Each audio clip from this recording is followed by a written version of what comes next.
The views and opinions expressed on this podcast are those of the individual guests and hosts and do not necessarily reflect the official policy or position of the podcast.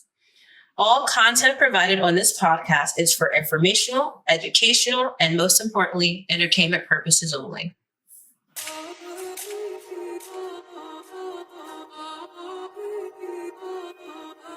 I will be a rock star. I will be a monster. Where it happened at? Live from Bedford, Stuyvesant, the livest.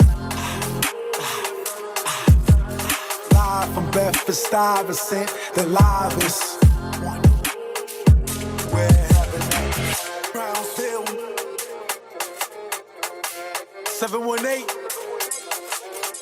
Sin City, nah. Drill City. It's a dynasty. Thanks to Sean Carter. Cameras out, take a picture. Diamonds on flick, take a picture. 100,000 likes, take a picture.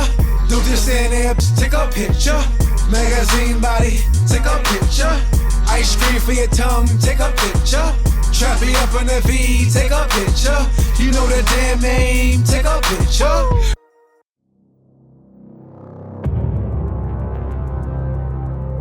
In audio. So yeah, I mean, that's what I want to say. You sugar daddies watching out there, man. See how you spoil somebody? What happened? Sugar daddies watching out in the streets, man.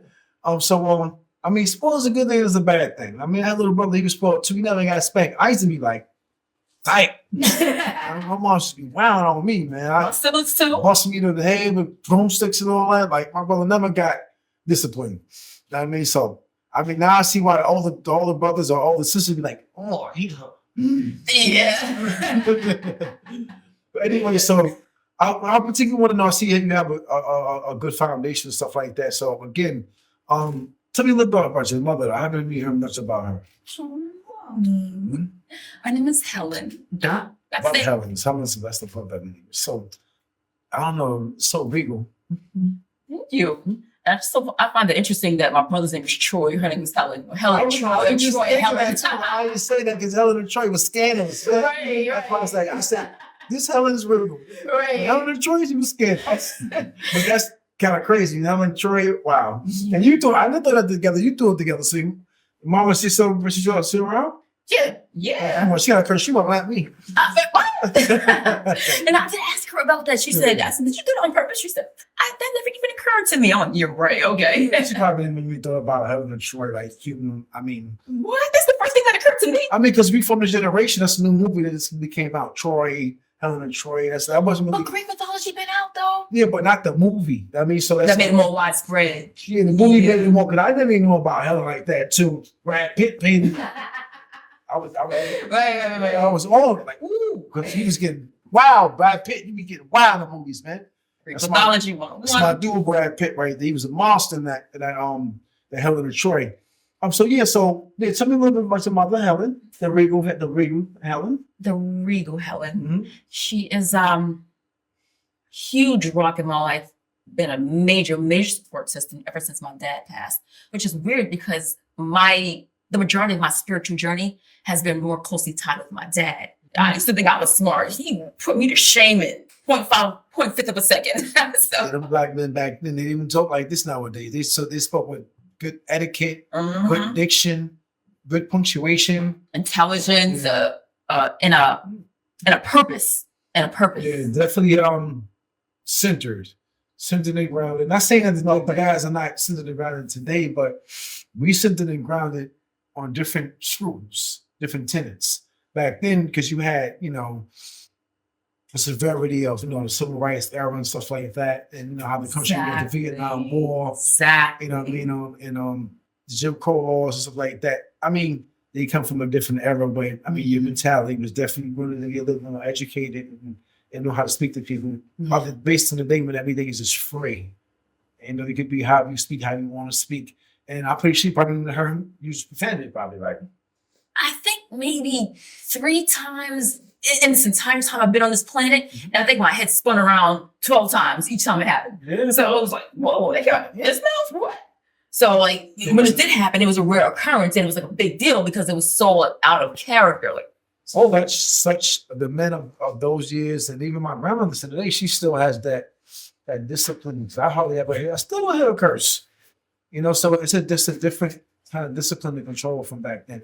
So good. So your mother's still around, stuff like that. That's great to hear. God bless your father, the great again. Will Buckery. Will Buckery, God bless him. Will Buckery, the legend. The legend. And he is a legend because people, I heard about him. People mentioned him and said like a very astute black man, and someone definitely respect. And I'm probably met him myself, and I probably respected him, I'm pretty sure. Because I used to live on Collins as well with you. Yeah. And so we had a huge respect for the elders. And I used to carry women's, old ladies' bags. I used to do that, like if an old lady came in the block with a shopping cart or something like that. I used to, sometimes I got a tip. So no money, but I never did it because of that. I just did it because it was just a thing to do as a young man. You see an older woman struggling with something, you're supposed to just get out and help her. Stop what you do. If you're playing ball, whatever you do, you help her. That was just The decent thing to do. So Helen. So Helen has been a rock since your father was a rock prior to her. So I'm curious in reference to give me one facet from your father that has influenced you to be an actress that you could think of. And give me one facet from your mother that has influenced you to be an actress. Just anything about them that you consider that has helped you and inspired you and encouraged you to go in the direction that you have. So one. Nice. Okay, I'll start with my mom. Okay. My mom, my fellow Pisces, my fellow March 1st birthday sister. Wow. Yeah, she gave birth to me on her 36th birthday. I don't know if you heard of life path numbers, but my dad was life path number 9. My mom was life path number 9. I'm also a life path number 9. If you Google it, life path number 9s are the official old soul number. So I find it interesting that both of my parents were life path number 9s. And I'm also a life path number 9. And my mom and I also have the same birthday, March 1st, Pisces. Yes, it is. I've never heard of this before. This is some information I've never heard of. You know what's interesting? My sister Tanya, God bless my sister Tanya, and I'm going to get back to the question, I promise. But my sister Tanya, her husband, my brother-in-law Chris, brother Chris, his birthday is August 1st. His birthday is August 2nd. His dad's birthday is August 2nd, and his mom's birthday is August 1st.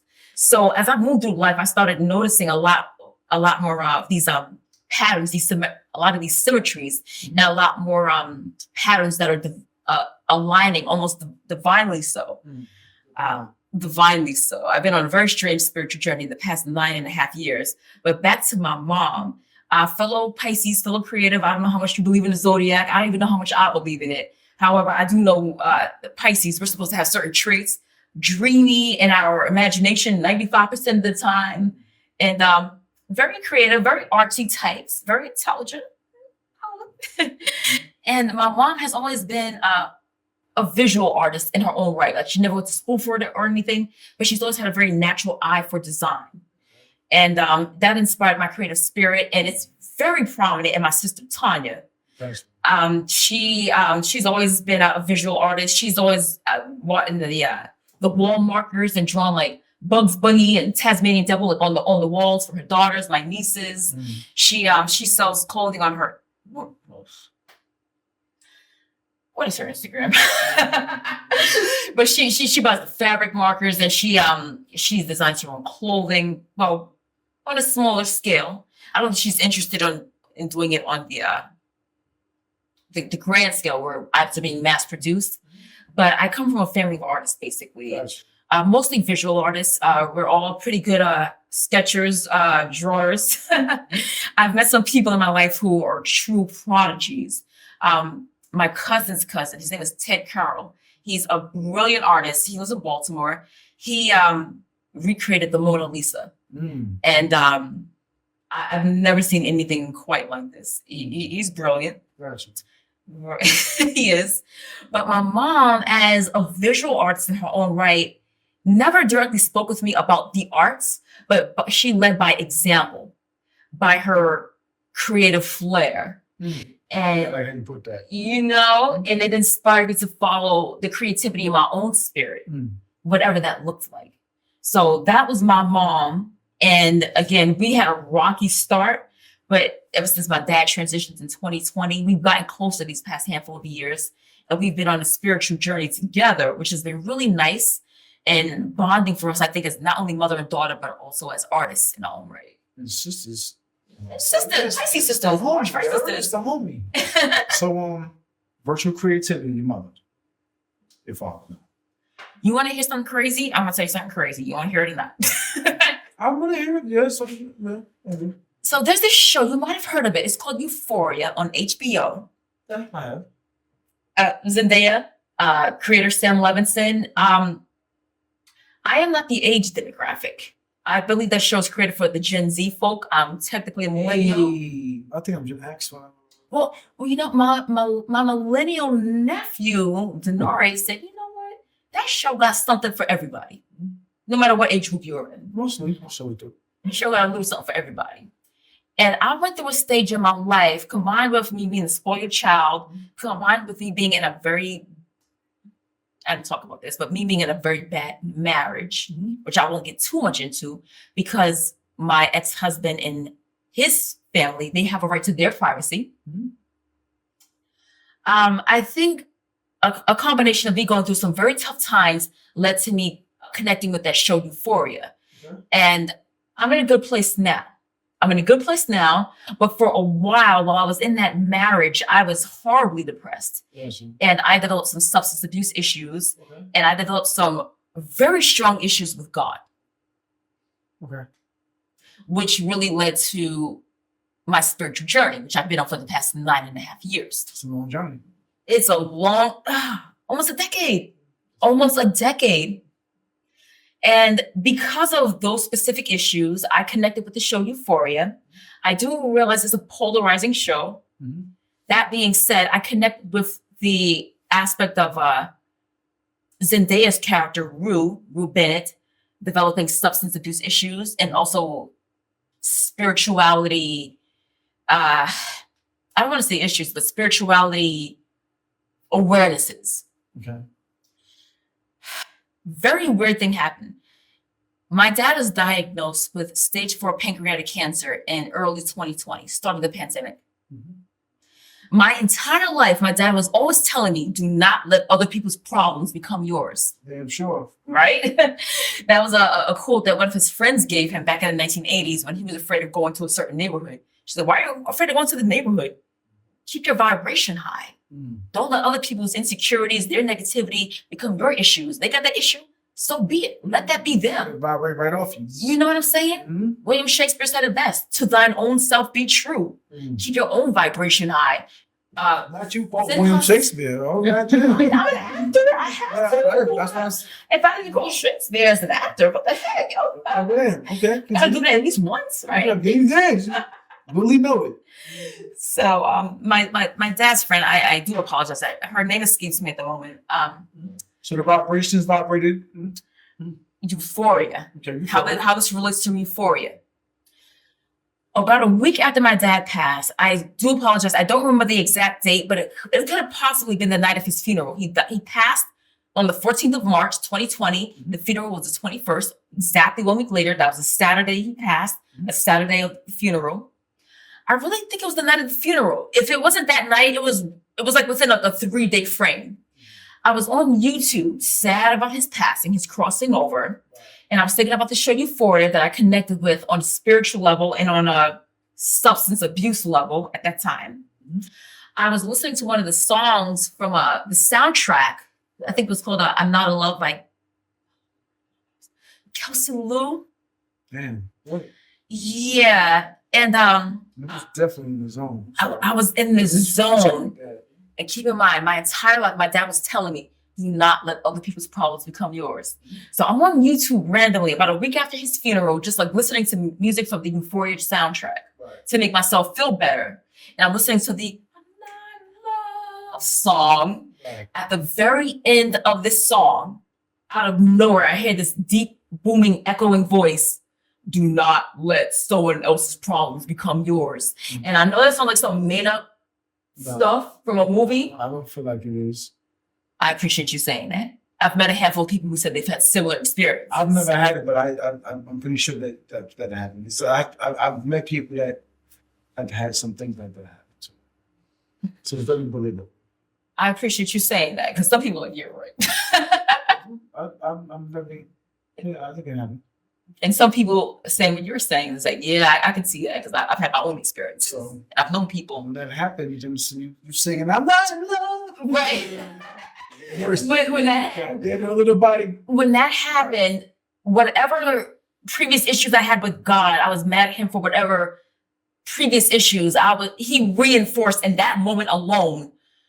Danielle, I sent you here on a purpose. So you think it was God or your father? Both. I mean, first of all, I was born in 1985. Right. My mom's dad, my grandfather, Poppy, Joshua Hunt, was born in 1902. Right. You don't hear that from many people my age, that they have a grandparent born in 1902. You don't hear that from many people born in 1985. Right. His wife, my grandmother, was born in 1909. Mm-hmm. Those are my mother's parents. My father's parents, I don't know my dad's age. I don't have too much info on him, but my dad's mom, Grandma Court, was born in 1918. Yes. You don't hear too many things. Your memory is. Well, I was born in 1985. The reason why I remember that is because you don't hear those dates coming out of the mouths of people my age. Right. And I know I was born for a reason. I was almost not born. My parents had separated and moved on with their lives. By some bizarre miracle, they got back together and I was born by chance in 1985. You were born by no chance. What are you talking about? Exactly. What I'm saying is it was so by chance, it couldn't have been by That chance. chemistry between the two, like, yo, what's up? Where you at? Exactly. Let's meet up. Exactly. And I do believe that. And I do believe that my birth, all of our births were, everyone believes different things. So I'm not trying to push anything on anyone. Right. But what I believe is that everyone was born for a reason. And my reason has become abundantly clear in recent years. Nice. Okay, so a voice spoke to you, and I'm trying to get to the voice you think is between God and your father. So, like I said, your mother, virtue creativity. So your father? My father, when he came through that Euphoria Sam Levinson music video, the Kelsey Lou I'm Not in Love video, I was still technically legally married. So say again, what did he say? Because again, I was trying to figure out, my aim is to figure out two things that each parent gave you to be instrumental towards your artistry. Right. Well, I was already in love with the TV show Euphoria by Sam Levinson because of the substance abuse issues and because of the spirituality aspect. And then you heard a voice. And then, while listening to the soundtrack of Euphoria a week after my dad passed away, in that music video, a deep, booming, echoing male voice, of all things. I mean, you could even look this up on YouTube. Said, do not let other people's problems become yours. And that is a precise quote that my dad had been telling me my entire life based on what a friend of his told him to advise him. I don't mean to go back because you said something. Sure. I said, you can look at this on YouTube. Is the voice actually in the song? Yes. Yeah, and that's what tripped me out. And that's what tripped me up. That's what made me go. So you thinking a message? When you first said it, I thought an actual voice came. So the voice is actually on a song. It's yes, and like the last 20 seconds of the song. You took it as a message from your father. Yes, because that was the exact quote that he used my entire life. Gotcha. And that's where you had me go off a little bit. And I'm randomly on YouTube the week after his funeral. So she did not hear a voice on the voice is already there. Yes. You just took your voice and she just seen it as or heard it, and reflect on it as something our father would say to her, regularly. So when you heard that voice, you thought it what your father would say? Right. Gotcha. And it was exactly a week after he passed. Yeah. It might not have been the night of his funeral. It might have been like the night before, the night after, but it was roughly a week after he passed. And I had never come across that song. Well, I had come across that song on the show Euphoria, but I had never heard the last 20 seconds where they said that quote, do not let someone else's problems become yours. Okay. So you did. And that's my dad's quote. So I was like, what? Okay. So you didn't. So you took virtue creativity from other and you listen, do not let someone else's problems become yours. Yeah. And then that beget Danielle. Well, they never begat before that, but that's what really started connecting me to my father creatively. We were already connected spiritually. He was already a good, wise councilman. But when I started connecting him more with my art specifically was when he passed. And I came across that Euphoria song, and then that quote within the song that was aligned with something that he used to say to me my entire life. So I was like, whoa, now I'm starting to align my father, not just with wisdom and being a great Cliff Huxtable type dad, but also not to know Christian wisdom goddess, but you did put your father passed away in 2020, right? Crossover. I was 35 years old. But you've been into the acting game some time, so He had always been an influence on me, like spiritually and as a parent, but I always associate right. It was really mattered. Right. And I primarily associated my creativity with my mom and my counselor. He was listening. Now that he crossed over, Yeah. I needed him at that moment. It just hit you. And I still do. Gotcha. And I still need him to this, and he communicates. Gotcha. I did signs from him in various ways, like different little things that he used to like give me. I come across them in like beautifully. I should know this word. I come across these beautiful synchronicities, these beautiful patterns that speak of the divine. Can I pronounce that right? Beautiful synchronicities. Okay, I think I got it right. Yeah. Mm-hmm. That seem to come from the divine, God, a higher power, whatever you want to call it. If you believe in so. Again, I'm not here to push my beliefs on anyone. I believe in God. Okay. You believe in something else or nothing. I'm not here to push my beliefs on anyone. I believe in God. I'm talking about my journey. That's what we Much said. love to Your you. journey, of course. Just we want to hear about you. Some of my most beautiful friends have been atheists. I am not. I very much believe in God. However, I just want everyone to know I send much love and respect to all. So usually I put my stuff on the cue card, right? But for you, I had to go to my phone. All right. So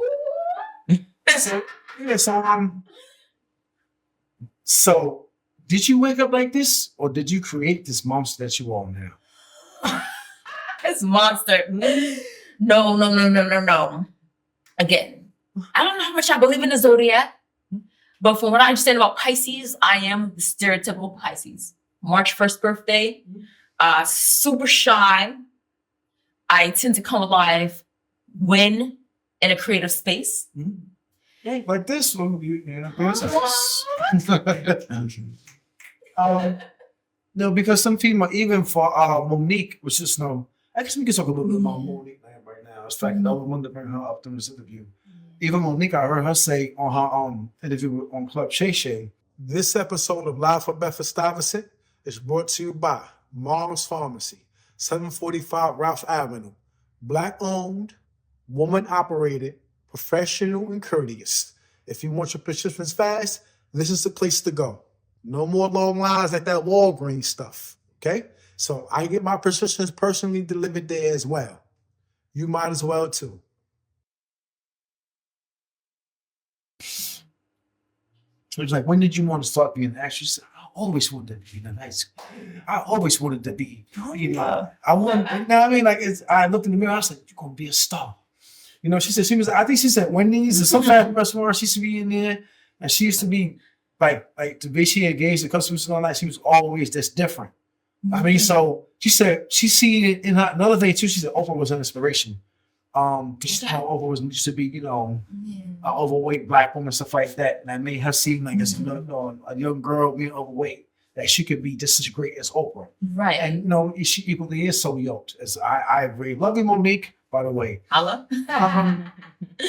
So yeah, she said that she used to look in the mirror and she used to just always see, her being in the starlight.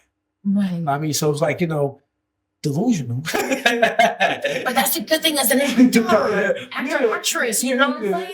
Like I could see the lights all up. I mean, people snapping and that's all actors. That's right. So how did you look in the mirror too? Or like, how did you see that this is going to be your future as an actress? How did you see that?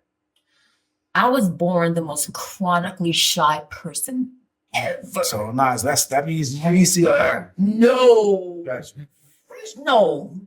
No. And then when I even brought it up to somebody else, I think I was gonna be an actress. You're right.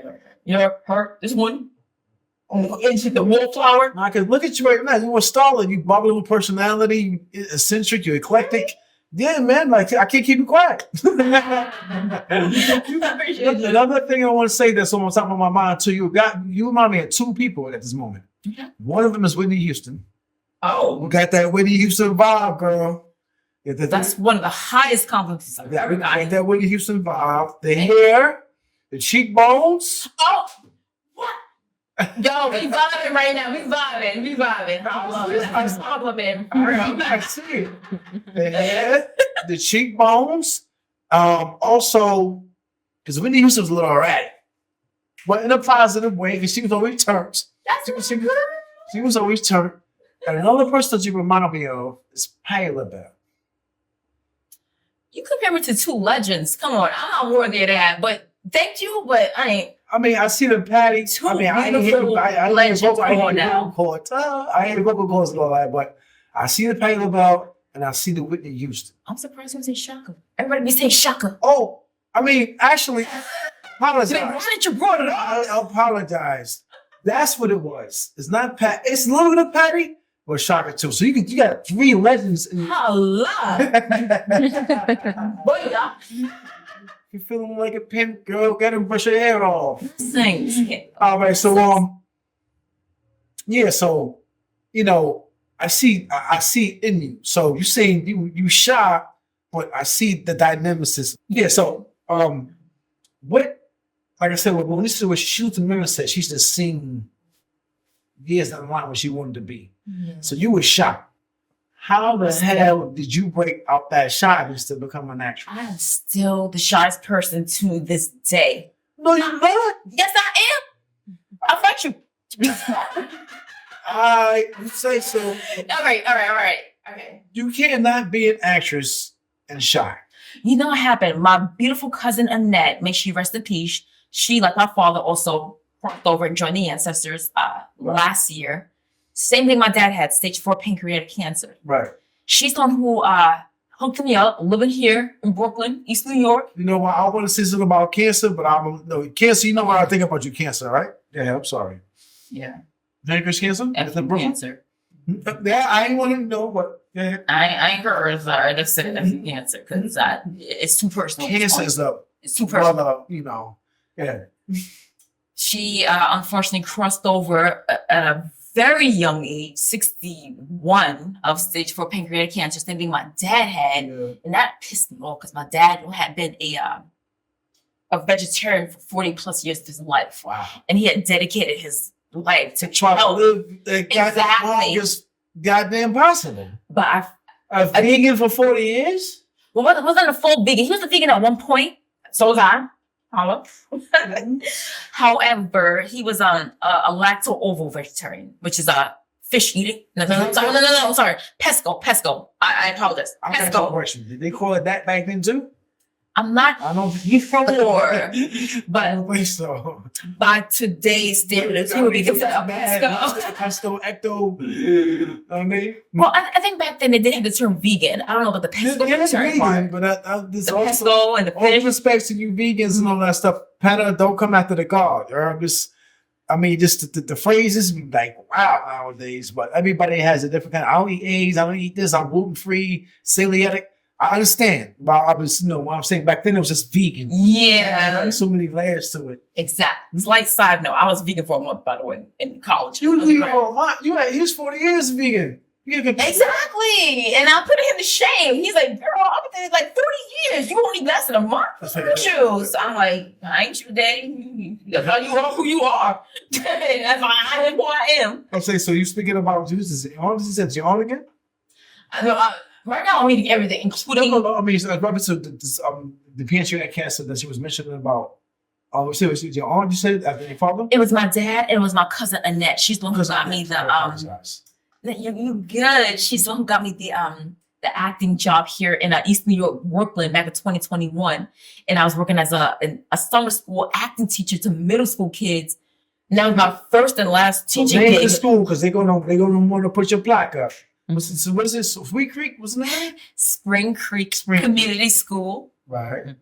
Okay. Here in East New York, Brooklyn. And I was living here for the summer 2021 with my beautiful cousin Annette Odom and her, Denise Odom, her sister, who also influenced me. Right. She was a bigger part of my childhood. She used to take me and my niece Deja under her wing when we were little kids and take us for the weekend and stuff. And shout out to you, strong Black woman. Love you. Rawyal. So you did the thing at Spring Creek, the community college, which was awesome. It was at college or so. Spring Creek Community School. It was a middle school. I was teaching middle school kids acting. Got you. You doing the acting thing with them. That's beautiful. But we discussed this earlier, and I commended you for that. And like I said, you're probably gonna put your face on the wall soon.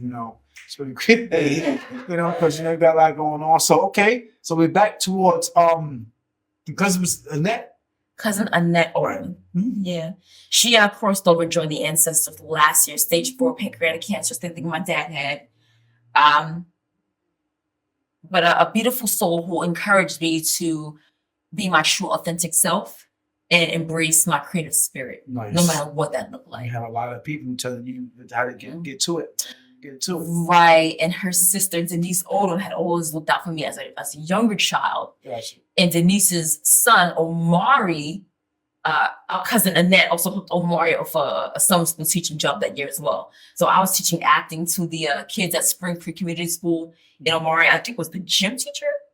Mm. But it was cool having him as a coworker, and it was nice having a family vibe, family love, looking out for each other. Actually, so do beat the shyness, apparently. You said you was still shy, but I ain't buying it. I'm the shyest person. What? You ain't buying it. I would say probably reserved, no respect yourself as a woman, but you turned up right now.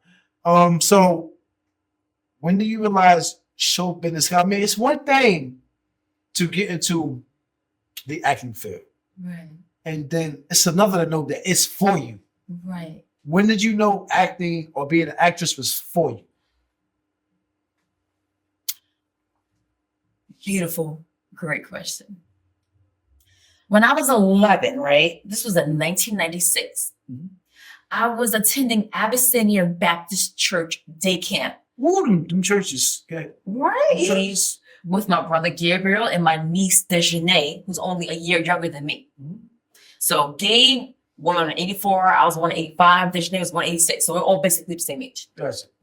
So we were all attending Abyssinian Baptist Church day camp together. In 1996, we got a call from the producers of New York Undercover, the TV show, Oh, that they wanted some. it was lit back then too. It was what you were right. You go with them? Yes, they wanted some Black choir church kids to appear in an episode. It was a church bombing episode with the actor. I believe his name was Keith David. Shout out to Keith David. You live in Harlem or lived in Harlem. You were also the stepfather in There's Something About Mary with Ben Affleck and Cameron Diaz. Hello. Okay, brother. We see you. Right. I mean, blessings to see this. She ain't forget no names. I don't forget names. And plus, my dad loved There's Something About Mary. FYI. Okay. The legend Will Buckery loved There's Something About Mary. Why your church? Well, what kind of noise was y'all making? I wasn't sure. Y'all make some noise. I wasn't sure. I was 11 years old at the time. And then How did they find out about y'all? They couldn't Google you. They could not Google us back then. They didn't see on YouTube. So, No, but it is on YouTube. The episode is on YouTube. I'm talking about in 1996. Exactly. Google you. Could get you on YouTube. How did they find you? The power of Will Buckery and his beautiful loving connections. He was just a man who operated in love. And I do believe that God, again, I'm not trying to push my beliefs on anyone. I do believe God rewards that loving spirit. Someone who's sending out love to other people, no matter what form it looks like, in order to help humanity. Okay. Then you make the calls. Who made the call? I believe it was the counselors at Abyssinian. So they snitched. They're like, yo, we got somebody, we got talent that I had. You better come. Right. Oh, you heard? They was like, yo, we got the kids from Abyssinian Baptist Church, you're going to come team. Mm-hmm. And it was the I think the episode is still on YouTube. Right. It was the church bombing episode where it was racially fueled, and it was The episode was about a group of white supremacists bombing black churches because, That's you know, they're the white supremacists. It's a heavy episode. Especially in 1996. Especially in 1996. I believe That was over we was at nowadays to a degree, but back then it's like, it was deep. It was deep. Got you. So wait a minute, you were 11 years old. The York undercover they just blow you up, snatch all your girls up. They blew my niece station. She got screen time because she had the look they wanted at the time. So did you sing? Did you sing too? We all sang. She got the screen time. Wait a minute. Then they got So hold on. So now we talking. So Whitney, you sing too? Nowhere near Whitney. I didn't sing. But you was in the choir. There we go. But to be in the choir, you have to sing. Yes. All right then. So you can sing. I can do a little something. Back in All my former life. But keep in mind, that was in 1996. That was like 12 lifetimes ago. right. So let me tell you something. Right now, if they hit you up for Broadway, we got you to go on Broadway. You're gonna get your singing coach. That thing will come right back out. You go ahead. If I get a singing coach, Hmm? if I don't have one, I'll be like, I don't think I'm the actor for this role. Yes. However, if they were going to provide me with a singing coach, I don't believe in limitations, which is why I don't particularly like the term actress. I like the term actor because it's more inclusive. That's what I wanted. I was thinking about that earlier. I was a little biased about it because I thought, I felt that. yeah, not just you, because somebody said they call the female an actor. I'm like, isn't she an actress? Oh, so that's why you prefer to be called an actor because you think it's more universal. Exactly. I feel like Okay. actress is more limiting. If you Google me, you see my IMDb, it says actress. And I am mad at that when, not if, when I win my Oscar. When I win my Oscar. I win my Oscar. Talk. It's going to be in the actress category. So I'm always going to give acknowledgement to beautiful, divine, feminine energy, especially since I've been on the spiritual journey that I've been. Spit it. You know what I'm saying? Yeah. But I've always had much love and respect for my fellow actors as well. Denzel Washington, Daniel Day-Lewis. You know what I'm saying? Vital. Exactly. Jack Nicholson. Freaking Wolf with the Cuckoo's Nest. That's one of my favorite movies to this day. Nice. He's a white male. I'm a black female, and I connect with that film. Well, I like to see Beautiful. I like to see that because a lot of people, one thing you got to know is your craft.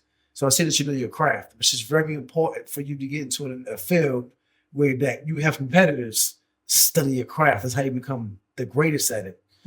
So wonderful. So you're gonna cover. So I mean, when I got your IMDb, this was on the IMDb, man. So I'm gonna ask the questions. I'm gonna things you never told me, right? I ain't know you're gonna come hit you up. You're gonna go episode this again. This should have brought it. I don't know these episodes, and I'm sure shame on me, but this was in 1996, and this was the church burning episode, the church bombing episode, where black churches were specifically being targeted by white supremacist groups. This was a 1996 episode. My niece Deja got the most screen time. She's the little girl that you see the most in that episode. You could probably go on YouTube and see a little girl, and that's my niece Nene. Okay, That's Nene. Nene. Nene. Hey, Nene. Is your name? Shout out to you. Yeah, God, you're gonna come back in the days. That was big, man. Now you're quiet. Act like that didn't happen. Yeah, she was a little girl with a little cover. Everybody was asking for autographs. So did this here break you out of your shyness? It was the beginning of it. That was in 1996. I was 11. A year later, I was in 7th grade. I was 12 years old, and I really committed to my writing then. So I was like, you know what? Are you a writer too? I'm a writer too. I have a master's degree in writing. Wait. Hold on. Let's real quick. Hold on, what? Let's go ahead and get to your educational background since you mentioned that. Let them know you got a master's degree. That's big. I mean, so let them know what you're doing with the education game, because the education game is definitely important. Let them know. All right. Well, listen. I would say this.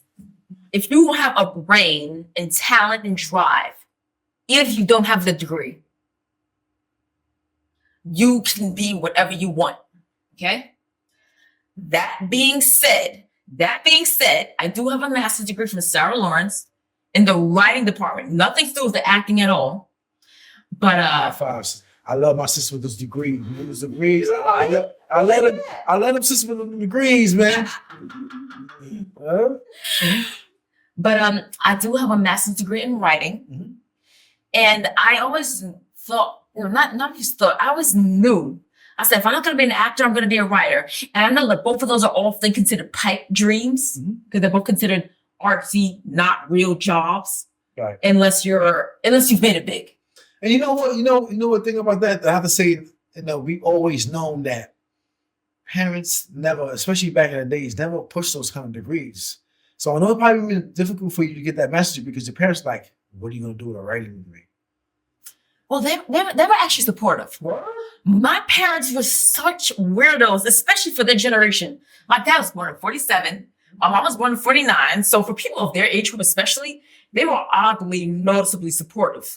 Wow, I'm shocked because that Me too. going to do with a writing degree. Like, me too. Arts, we're going to do a art degree. That can't get you a job. Malik, I am an artist to my soul, to my core, a total hippie. I'm so always surprised. So you was really spoiled. You got your way from everywhere.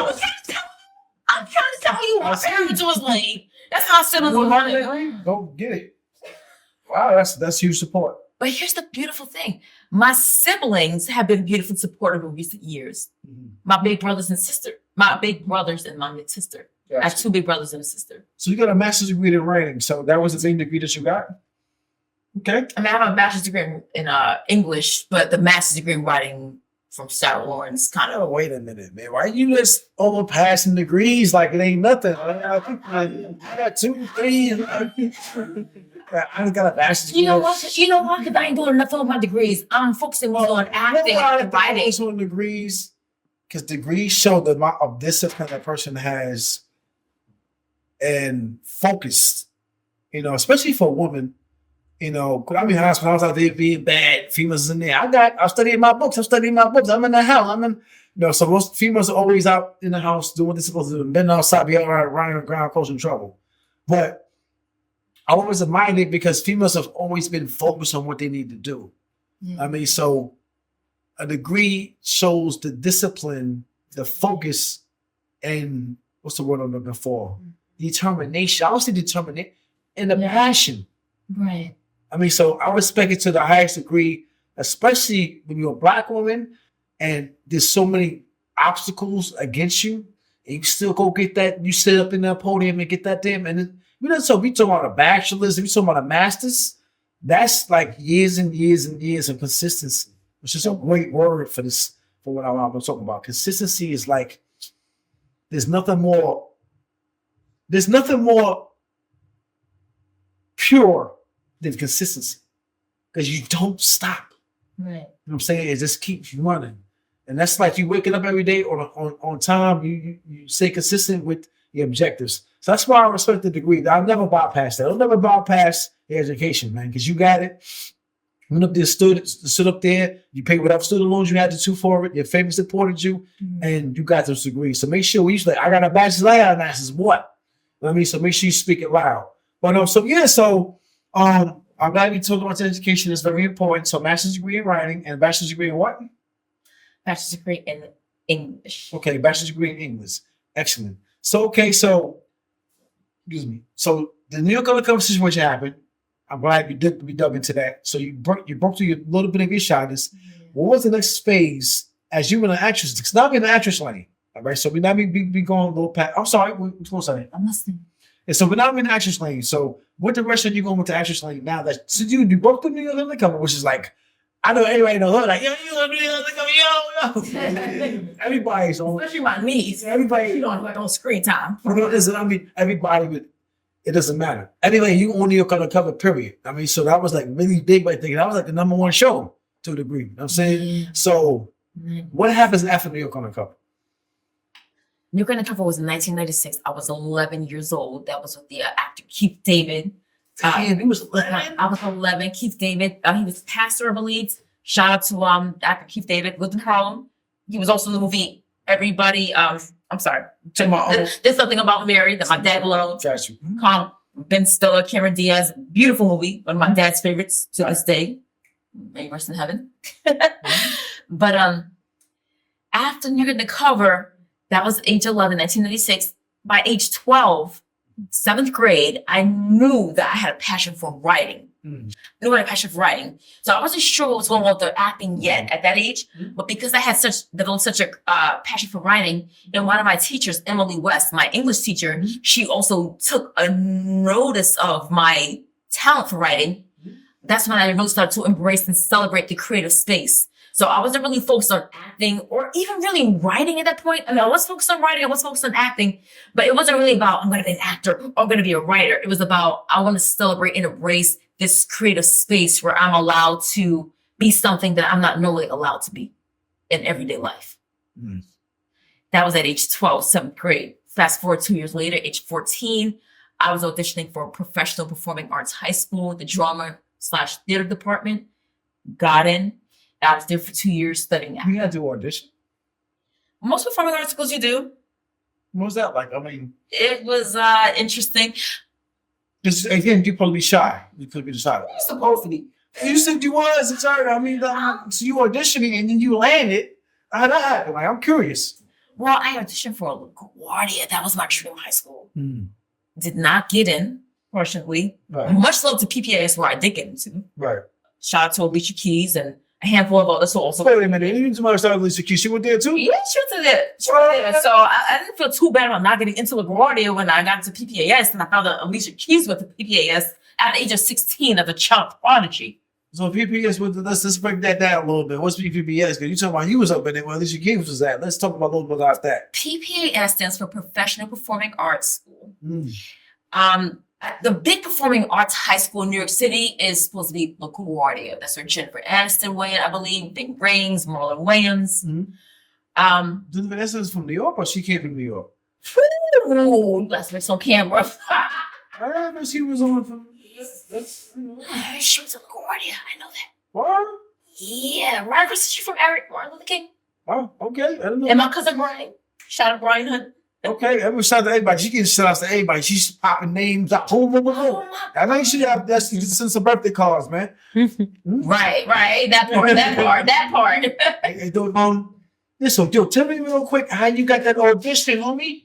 Which one? I'm talking about at the people to the LaGuardia. Oh, at the time I was in middle school, and that was just like the process. You audition for like the school that you want to audition for if you were auditioning for a performing arts high school. And as an actor, of course, I was auditioning for the drama departments at the performing arts high schools. You working hard at? This is 12? 13 and a half, 14. Yeah. You working hard out these streets, man. We're at 14. In middle school? Okay. So you landed at the audition, and what happens after that? So now you started to do theater, or? I got rejected from LaGuardia, got accepted into PPAS. I was there for 2 years, freshman and sophomore year. Right. In the drama department. The school wasn't a good... I apologize. So we can clarify here. So you auditioned for PPS or LaGuardia? Both. I did not get into LaGuardia. However, I did get into PPAS. Yeah. Okay. So the PPS was first. I mean, LaGuardia's first apparently. That would have been ideal. Yeah. Right? Got you. So it's like... They shut you down. So just give me this real quick, because some people, when people don't know, because I do acting too. But people don't know, and that we don't sometimes addresses that. How does it feel to be shot down? No, how does it feel like, we don't want you? Like, how does that feel? I forgot you said no cursing in this fight. Feel that. Man, how'd that feel? It doesn't feel good because you're acting, right? If unless you're somebody acting strictly for the money, like, oh, you look gorgeous, you look great in this commercial. But unless you're that person, for the most part, you're acting because your soul speaks to it. Right. And if someone's telling you, "Hey, sorry, you're not what we want," and this is something that your soul is speaking to, that hurts. That hurts. That sucks. That is never a good scenario. Yeah. At least for you emotionally, spiritually. That being said, what you can do is learn from what the director, the producer said. We don't like about this role. We want this specific thing in mind. And you can learn from that energy that they already have pre-blueprinted. Right. And said, you know what? This is the energy. This is the dynamic that we're looking for. And you can challenge yourself as an actor and as a human soul and say, you know what? I'm interested in meeting the challenge and seeing if my soul and my spirit can develop to meet the energy of this character. Nice. So you didn't, in other words, you didn't give up. Never. Some people discouraged, like that first stuff. Some people can be severely wounded from being rejected. Rejection is like, they say like a lot of men can't handle rejection. Some people egos will be severely damaged from that, man. And some people can't come back from that. Mm-hmm. All right, so boom. Real quick. So yes, my thing is about, with men, and I spoke to one of my homies the other day. I had him on Dark Low, and he spoke about, his wife and stuff like that. He had a situation called Operation Pots and Pans. And they try to jam her up in a situation where, he was, running drugs and stuff like that. And I'm just like, cases, you can look it up. Yeah. Operation Pots and Pans and stuff like that. And he took the rap for his woman. Like, he didn't let her do that time. He did the time. Whatever it was going to give her, he took it. So, I think men need to, protect Black women. Like, you're in a situation where with your husband, like, you need to treat you, not like kid clubs, but handle a kid, dude. Like, I don't understand why guys are mistreating women in general. Like, what's wrong with you to be messing women up in the head like that? If you're not gonna, my thing is like I always apply in life is that always leave something better than you found it. Good philosophy. So if you leave a situation, try to leave it better than you found it, not more screwed up than already was, or screwed up when it was already a good thing. Right. So I'm totally against anything. I mean, it's in general, male, female, it doesn't matter. Just always try to leave things in the best condition. My parents have the same mindset. My parents have the same mindset. Yeah, so I understand what you went through. Or I don't understand because I'm not a woman. I'm saying, but I can see it. I can see it, and I disagree with it. So real quick, but this situation, how did it shape? I know it shaped you. So how did that shape you coming out of that situation? Because you came out of it. With my husband? Yes. Whew. I'm still going through it. I'll say this. Okay, I'm going to start with this. He's a great father. Oh, okay. He is a wonderful father to our son, Idris. Okay. No one, including myself. By the way, the beautiful young man we just seen, she just shows a picture of her son Idris. in a Rawyal commercial advertisement, right? Yes. He was 4 at the time, he's living now, but he looked amazing, young, beautiful man. Thank you. I mean, so of course. So his father was a great father. His father was and still is a great father to this day. I don't want to get too much into, or I cannot get too much into it. I technically have full legal custody of Idris, our son. However, he's currently living with his dad in Queens simply because, according to most child psychologists that we've researched, have said if both parents are good parents, all things being equal, boys statistically have a better chance of doing better in life with their dad. So I had to have a conversation with myself and say, you know what, it's not about me. It's not about my ego. It's not about any narcissistic traits I might have. I want my son with me. Of course I do. Right. That being said, it's not about me. It's about Idris, our son, and what's best for him, not about what's best for me and what's best for my ego and my son with me. I raised him. Well, that's a good thing. That's a good thing. Selfless. Yeah, I think so. Thank you. I mean, of course, in a hypothetical scenario, I would want Idris living with me. That being said, all things being equal, if I'm being told by the dominant energy of professionalism that boys being raised by the dads, granted that the dad is a good dad, gives him the better chance in life, I have to put my ego aside and say, you know what? I want my son, Idris, to have the best possible outcome. So as much as I want him living with me, if I'm being told by professionals that his dad could possibly give him the better outcome in life, so be it. Wow. That's heavy. And that has... that's a big debate right now that, And I'm still making peace with that. young boys should be with their fathers, especially young black men, young black boys be with their black fathers. So his father's not black. I mean, That's the thing. I'm sorry. But he's Muslim. Sorry. That's ideally that would be... the boy being with his father in general. I mean, I'm saying black because we all know black. I didn't know. Exactly. That's right, But I'm glad you brought that up because I'm a little on the fence about that because my son identifies as Muslim. His father is Muslim. And in fact, that's how we met. I was on the verge of converting to Islam. Unfortunately, I found out some things about my ex-husband's family before I converted to Islam that made me go, whoa, whoa, whoa, whoa, whoa, whoa.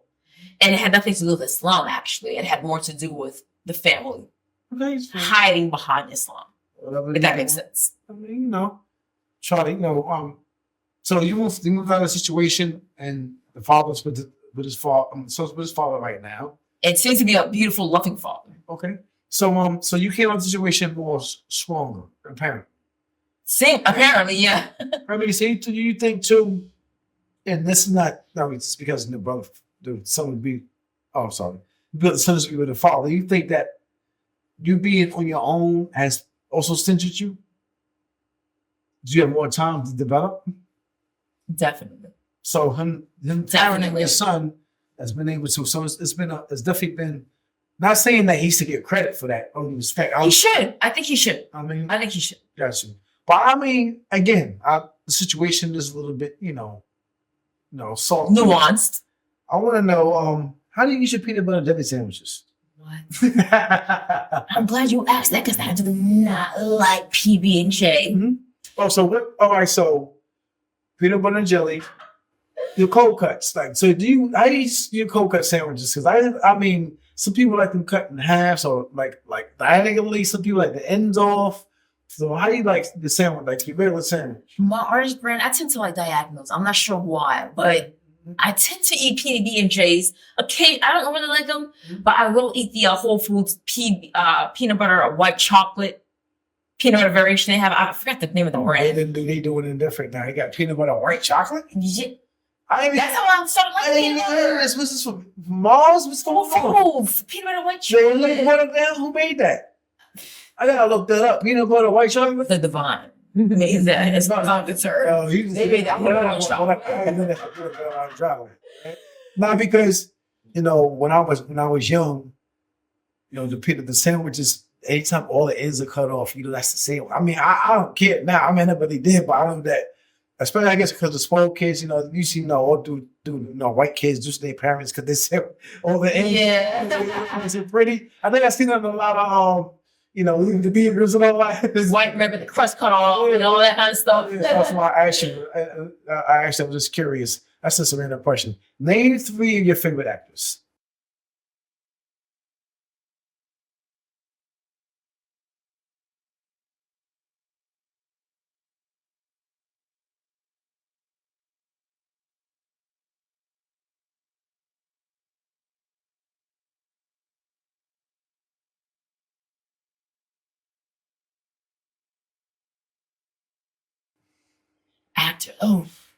Actors, actresses. It's not even got me confused about actors universally. I love the question. Regardless, I love the question. Boom. Denzel Washington. So I don't even know what his zodiac sign is. I don't even know if I believe his zodiac sign. He Washington. My zodiac sign. My dad was a Leo and had Leo energy, sun, godlike energy. Denzel reminds me of my dad with so many facets. Right. Intelligent, Leo energy. Regardless of what your zodiac sign is, Denzel. It's Denzel Washington. What you mean? You know what I'm saying? You have my dad's Leo energy, Mr. Washington. Much respect. Always much respect. Denzel Washington, man. You know what I mean? Shout out to the legend. The legend for real. What is that? You be smashing my... Damn, yo. They're about to put you on SNL, shorty. All right, that's one person. Shout out, Mr. Washington. Much love always. Much respect always. Let's start calling you the Godfather, man. Godfather is a Washington, man. Also, Mario Pool, the Godfather music. You saw that from Kevin Samuels, Godfather title. Mm-hmm. I'm talking about mafia stuff, the Denzel. So that's one. Who's number 2? I have to. You know what? As a soul who's been on a very spiritual journey these past 9.5 years because of the very odd marriage I was in. You know what? I feel like as a human soul that's always evolving and shifting, it's always going to be different. But right now, I feel like I'm being guided to say this. Daniel Day-Lewis. That's He crazy. is. I was heartbroken when he Stop acting. He don't act no more. retired. He retired. But I I- respect the fact that his spirit guided him to do so. I just looked into him. I love him. His acting is crazy. I love him. He is crazy. He's so dedicated. The roles he is playing, he starved himself one time. Like he gets into a role and he like absorbs it. He stays in that role until the movie is over. And my dad talked about often. My dad, who did not identify as an artist, but just as a human who cared about other souls, Right. he often talked about Daniel Day-Lewis, and he knew that I was interested in acting. And he said, Danny Girl, that was his name for me. He said, Danny Girl, pay attention to Daniel, your namesake. And he said, pay attention. He only does a handful of movies each He had to retire. years. He had to retire because he did so much. He got bored. Like, He got bored and depressed, I believe. yeah, he didn't smash it all. My dad will always talk about Daniel Day-Lewis. He said, you know what? He connects with a handful of films every handful of years. And he said, that has my respect because his soul is telling me that he connects with a handful of projects and not a payout. I'm going to take any project and then I'm going to get a paycheck no matter what. Nah. I'm going to take only the handful of projects that speak to my soul. That's why I only have a movie only every 3 years, every 4 years, every 5 years. Daniel Day-Lewis has my respect always. Respect, Daniel. I'm not gonna lie. They say he is he's the word, like he lives the word intense when it comes to acting. Okay, He does. that's just that was a good one actually, because I was just looking at Daniel Lewis recently. Okay, so this Daniel, the 2 D's, those the third one. I would have to say Cicely Tyson and Kimberly Elise. Oh, you just doubling up right now. Cicely Tyson and Kimberly Elise, for similar reasons, their grace, their beauty, their intellect. They kind of They're classic Black American Think about women. it, actually, because Cicely Tyson, if you look at Kimberly Elise, she looks like Cicely Tyson young. I can see that. Yeah, I've seen I can it see before. that. I've seen it before. I looked at it. I can see that. And I have so much respect for each of those ladies. Their grace, their class, their intellect. Tyson. Their she's been doing it. woo. Did she pass yet? Or Yeah, in 2021. okay. Her and Betty White the same year. Cicely Tyson, I believe, in early 2021. Betty White from the Golden Girls, late 20s. I believe New Year's Eve 2021. Rest in peace, Cicely Tyson. Amazing, black, astute actress. Classy, elegance. We love you. Grace. I watch the movies. Huge respect to you. I mean, I'm shocked she mentioned you. Kimberly Elise as well. Like you're getting love out here. You black actresses getting love out here. See, Monique? You showing you love. All right, so that's that. So I'm going to skip a little bit because we got to get to these projects you got going on. You got a lot of stuff going on, girl. Like I am amazed. I'm shocked. I'm excited. I'm proud more than anything else. So you have a Netflix special coming up? I do. It's called A Wish in Harlem. Mm-hmm. Our director is Jahil Jahad, Mm-hmm. aka Jay. Mm-hmm. And we've got some beautiful celebrities in the cast. We've got Miguel Nunez Jr., both of my parents have loved since the 1980s. Mm-hmm. He was also in the Return of the Living Dead, What? the Night of the Living Dead sequel. Oh, I love the Return of the Living Dead. That was gruesome. My parents That's my have thing. loved it. Me, my brother Gabriel, my niece Deshnae, my cousin Yolanda, we've loved this since we were kids. Mhm. So shout out to Miguel. He's actually the one who got the prime on Netflix. Mhm. We've also got a few other amazing celebrities in it, like Mama Jones and, of course, the rapper Dreamdoll. Mm-hmm. So we're excited, and it's gonna. But you mentioned somebody else. What was the other person that you mentioned earlier? You mentioned Oh, this- Joanna Man. You said somebody. Miguel, that's Miguel Nunez Jr., Yeah. the one who my parents have loved since the 80s. I believe he was at a Pathmark commercial that my mom was in love with. Mhm. And then he was in Return of the Living Dead that both of my parents Well, loved. that's right. You're right. Yeah, he was the funny guy. I forgot he was in that. My parents have been a fan of him since the 80s. Nice. So, So you got Dreamdoll, who's one of the top female rappers, right? Mhm. You got Joanna Man. he's kind of been out of the loop a little bit. I don't know what he's been doing. All due respect. What's his name again? Nunez, Michael Nunez. Miguel Nunez. Yeah, I never know. I know you was Dominican, brother. She told me. I didn't even know. So TRPR, much respect. I don't mean any disrespect. So who's Mama? You said the last person, Mama Jones. Who was it?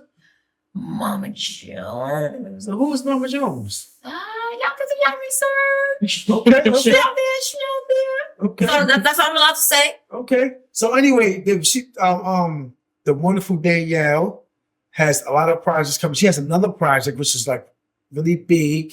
We can't discuss. She has an NDA. Top secret. For those who don't, for sure. For those who don't know, that's non-disclosure agreement. I mean, she signed some paperwork and usually when you sign an NDA, that's for a major project. And trust me, it is a major project. We can't disclose that at this moment. But Netflix is already as big as it is. Like there's nothing really big in Netflix at this moment. You have that going on, and you also have Sister Neil Undercover situation. You've come a long way. Again, a lifetime ago, but yeah. Yeah, so Sister Neil Undercover situation, you had a few. Let me look at my notes here because there's so much. You've been in a few sceneries. By the way, you on IMDb. Yes, right. So I am IMDb credited actress. Right. So you're official. So let people know what that is. What that means. IMDb stands for International Movie Database. Mm-hmm. I have an IMDb account. Leonardo DiCaprio has an IMDb account. Mm-hmm. Boom. There you go. Okay, there you go. There you have it. So on her IMDb, she mentioned a few projects. Like I'm looking at some of the projects which can't even be discussed because she already spoke to whoever she needed to speak to about that. They said that's a no-go for now until the project is released. But she also has a few other titles that I was pretty interested in. I was the big toe. A group of friends who get into a situation with themselves, and then they have an incident where the dude's literally starts talking to them. It's a comedy. It's straight up. Does your toenail start talking? What talks? It does. The toenail. You know, when you're on shrooms that day, just perfect movie for you.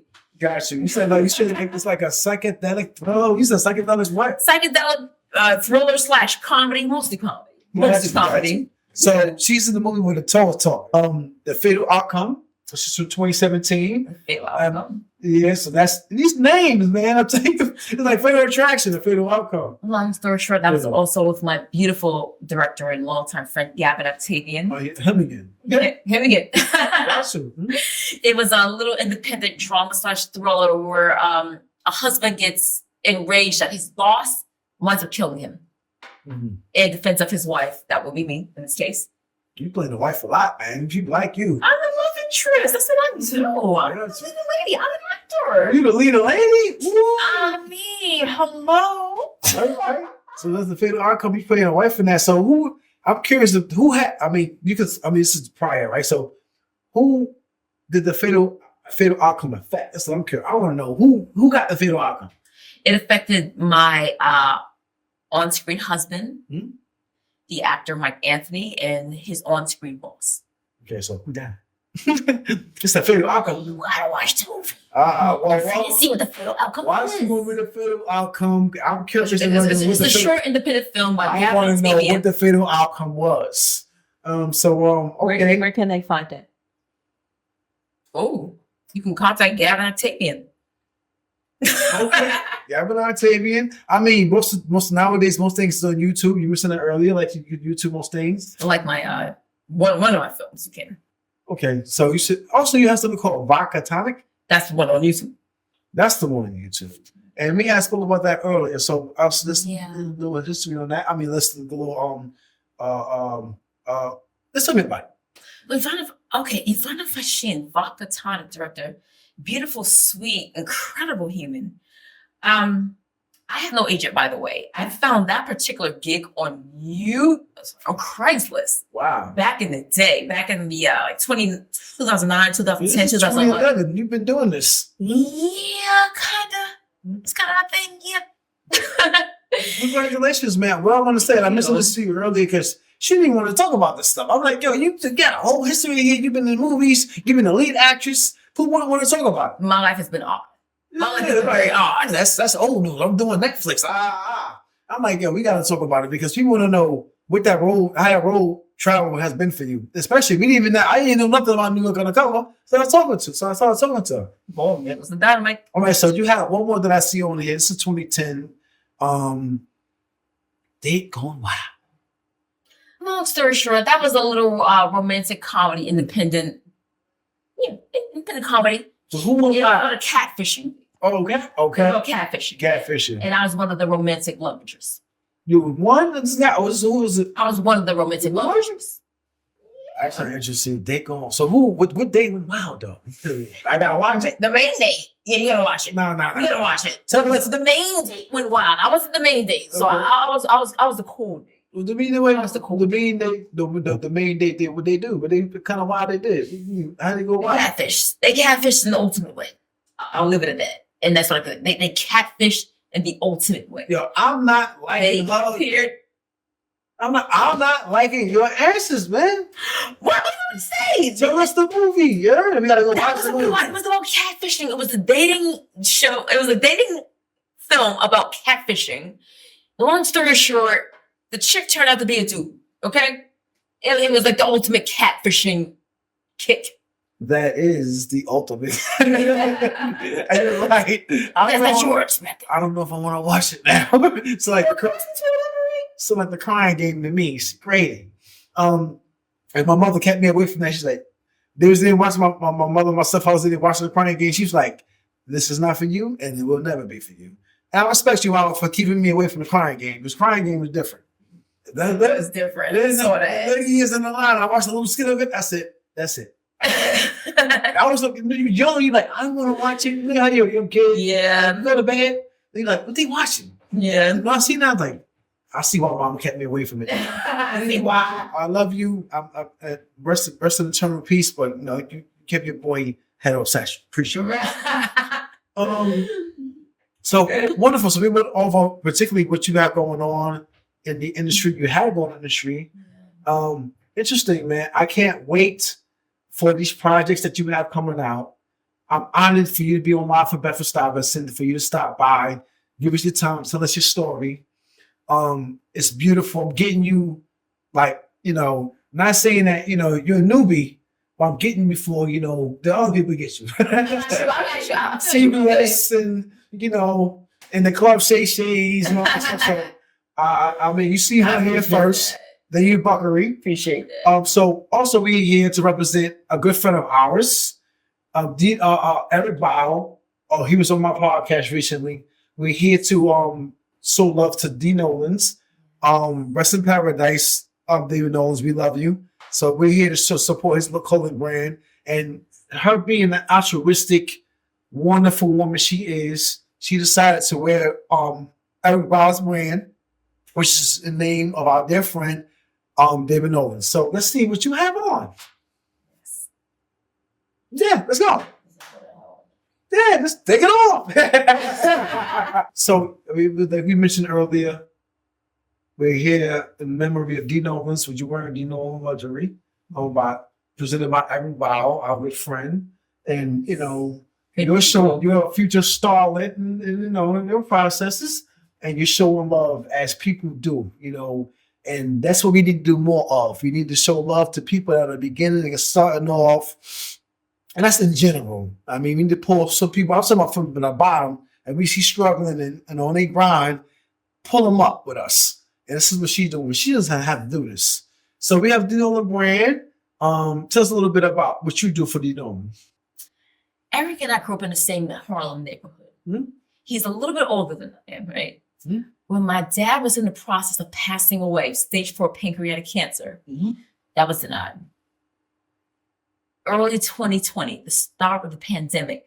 Right. Eric actually recognized me first and came up to me and was like, aren't you Mr. Buckery's daughter from Common Avenue? You got a good memory. Apparently, right? She was like, you was young. Huh? And I got a good memory. So for me to have a good memory and for me to be impressed by someone else's memory, I'm like, dang, okay, I see you. Yeah. But he reached out, and that felt so important to me at that time because my father, keep in mind, was in the process of passing away. Right. So for someone to have remembered me from my childhood and the comforting, warm days, I was like, oh, wow, thank you. Mm-hmm. So long story short, he approached me from that particular scenario Mm-hmm. and asked if I was interested in modeling. He contacted my brother Troy. Mm-hmm.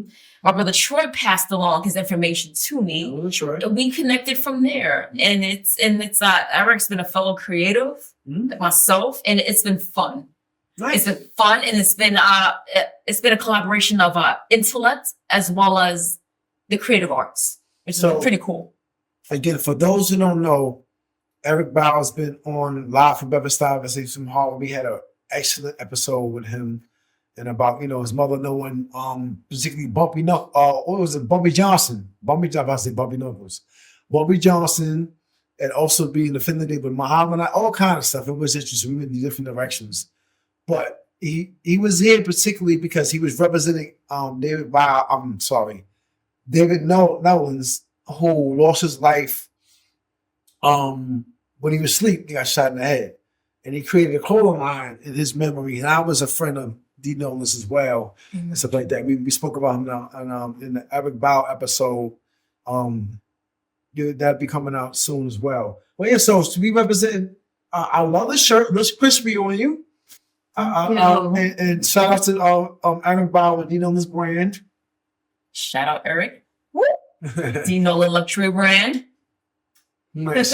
And of course, I'm representing my brand, Brooklyn all day, man. Very proud It's to be live from family. Bedford, Stuyvesant. You know what it is. Again, my name is Danielle Buckery. Much love to you all. Thank you so much for your time.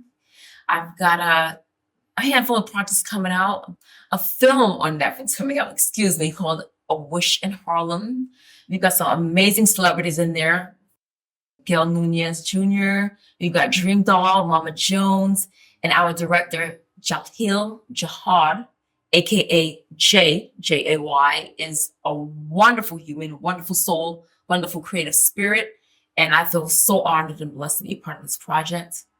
And I'm also a part of an upcoming miniseries. I have to honor the NDA. I can't say too much about that, but it is an action thriller. And I'm very excited to be a part of this upcoming project. Much love and respect. Mini series here. Mini-series. A mini series. A mini-series. I seen it. I know what the project is. What? It lit. So I want to ask you too before we go. One more question is how did you get on Netflix? Like, how did that happen? My understanding is Miguel Nunez Jr. He's also the actor who played Joanna Man. My parents have also loved him since the 1980s. He was in Return of the Living Dead. He had connections to the Netflix platform, and he was able to get us on Netflix. He believed in the project. He believed in the talent as actors, as performers, as fellow creatives. And I really do believe in the divine alignment. I really do. Everyone involved in this project has been a hard worker, but I do believe in divine projects. I do. Again, I'm not here to push my beliefs on anyone, but I do believe that. And Miguel has been a major part, not only as an actor and a talent and a creative, pushing his tangible work in a direction that's going to produce results.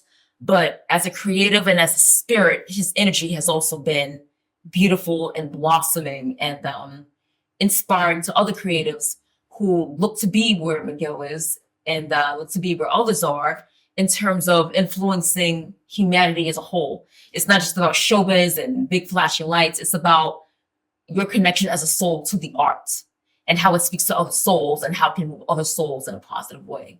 And Miguel believed in the project, and that is something that I, as a soul, above anything else, above me being an actor, a performer, me being a soul who can connect to art, and that art connects to other artists and other souls, that is what's most important to me. And Miguel was able to bring that to the Netflix platform, which is also cool. So, yeah. He was able to bring love and light to other souls, as well as, you know, a cool show to Netflix. So we giving you 5-star general right now. We representing. And I got the 5 white Timbs on. You know what I mean? The 5 white Timbs on. Boom, see the microphone. You know, singing chords. But anyway, so Right. I'm representing. But 5-star generals in the building right here. So we appreciate you for coming. And we can't wait to see you succeed. Thank you. Again, from Live from Bedford, Stuyvesant, man, the livest one. Good night.